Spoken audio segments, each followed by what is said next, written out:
Although using spectral editing from within the VIP is very convenient, it's also fairly basic.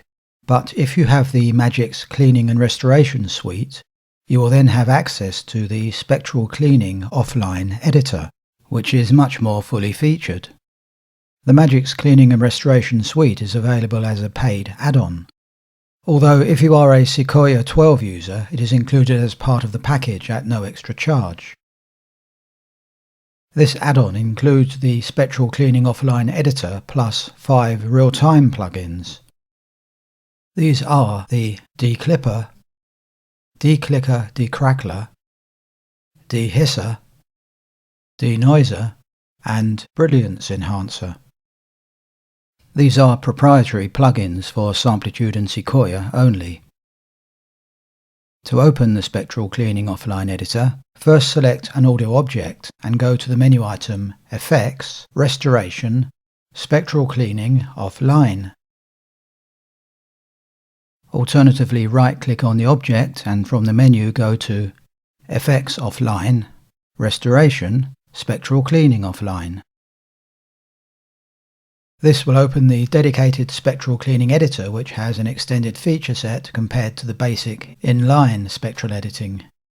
I've created my own dedicated shortcut to open this editor. The editor has 5 different color options. These are Default, Contrast, Fresh, Black and White, and Fast. I'm staying with the default color for this example. I have a loop I recorded from a vinyl record, but there are 3 clicks I would like to remove.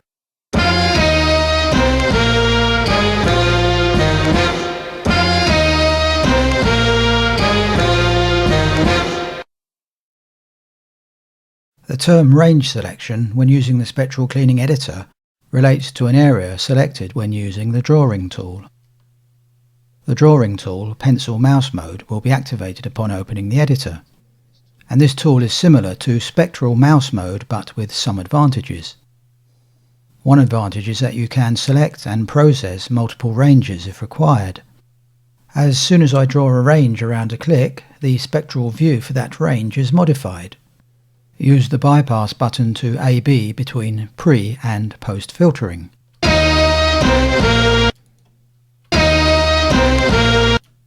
I can adjust the range boundaries using the handles.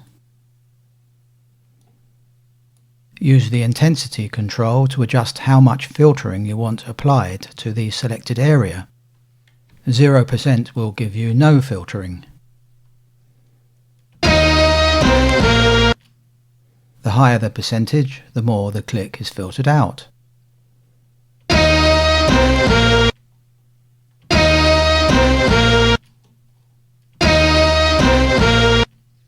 I'm now clicking the Calculate button and the selected audio is re-rendered without the click.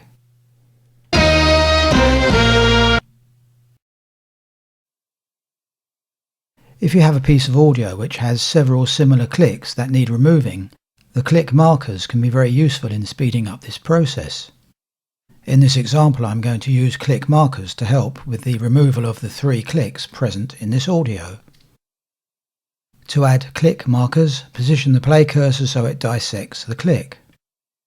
Then add the marker by left-clicking on the middle yellow marker icon at the top center of the spectral editor.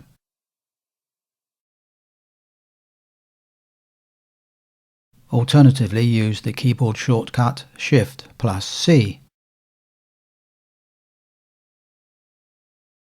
All click markers will be labelled with a C.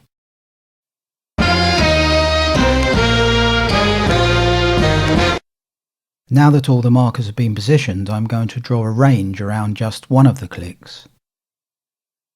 The next step is to left-click on the yellow Apply Range Selection to All Click Markers icon, which is above the Insert Marker icon. Now that range will be duplicated to the positions of the other click markers. Before pressing Calculate, it's advisable to make sure the Create Copy checkbox is ticked. This ensures the rendered file is saved as an effects file. Finally, press Calculate and you're done. The 3 clicks have now been removed.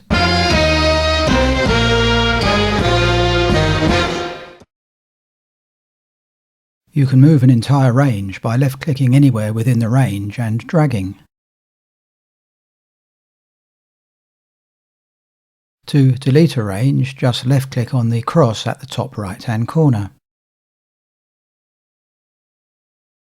Or click inside the range and press the Delete key. You can also select multiple ranges. Begin by selecting the first range and control-click the ranges you want to add to the selection. All actions will now be applied to the selected ranges.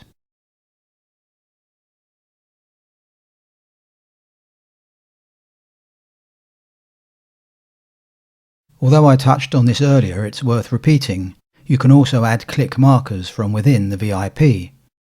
Position the play cursor and then right-click in the upper half of the grid and marker bar. Then choose Set Marker, Marker with Name. Type in an uppercase C in the text window. Now when you open the Spectral editor, the marker will be present. Take note, if you wish to move markers in the Spectral editor, they will snap, providing snap is enabled to the VIP grid resolution. But as usual, you can override the snap setting by using the Alt modifier key.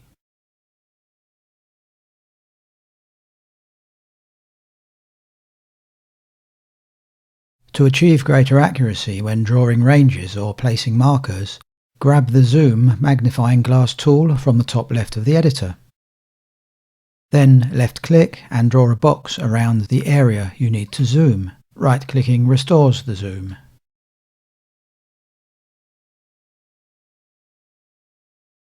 Alternatively, you can use Ctrl plus mouse wheel to zoom horizontally, Alt plus mouse wheel to zoom vertically, or Ctrl plus Alt plus mouse wheel to zoom horizontally and vertically at the same time.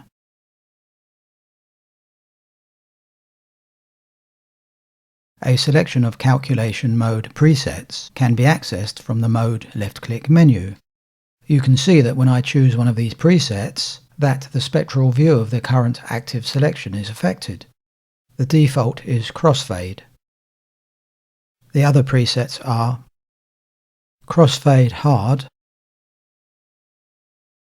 crossfade from left, crossfade from right, gap, damping, fade in, and fade out.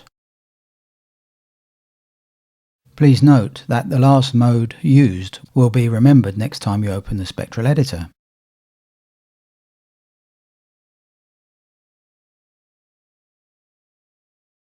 It's also worth noting that any of these modes can be used in conjunction with the intensity control and the resolution presets.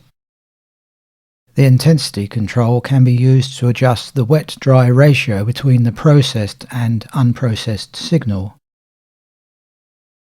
You will also find changing the resolution can make a difference, but it is dependent on the source material. In general, I find a resolution of 256 seems to work best for removing clicks, although if you find you're having problems with a particular artifact, it's worth experimenting by choosing a higher resolution preset. In this example, I've selected some guitar string noise. You can clearly hear that the string noise is on the right channel.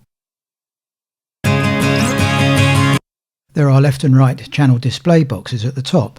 This gives you the option to process either the left or right or both channels. I'm clicking on the middle Show Original Lightning icon. This displays the original spectrum while keeping the filter enabled.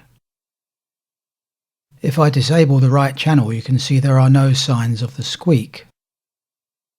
But if I turn on the right channel and turn off the left channel, the squeak is now revealed. Now when I press the Calculate button, just the right channel will be processed.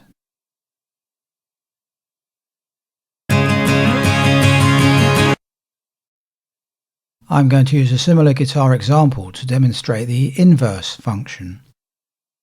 I've selected the string noise area. I'm clicking the bypass button to turn off the filter.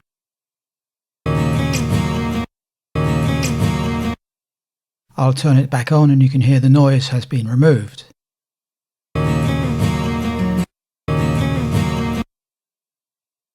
If I tick the Play Inverse checkbox at the bottom, only the processed signal is audible. Inverse allows you to hear exactly what's being filtered out. You can then adjust the range borders so only the string noise is being affected by the filter. I'm enabling the Show Original button so I can see the spectrogram. Now I'm going to make some adjustments with the help of Play Inverse.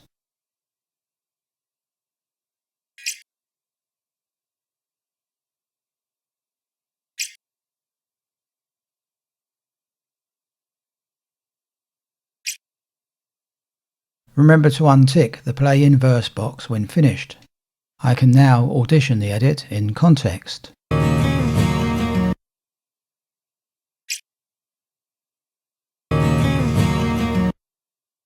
So now I can click Calculate to process the edit.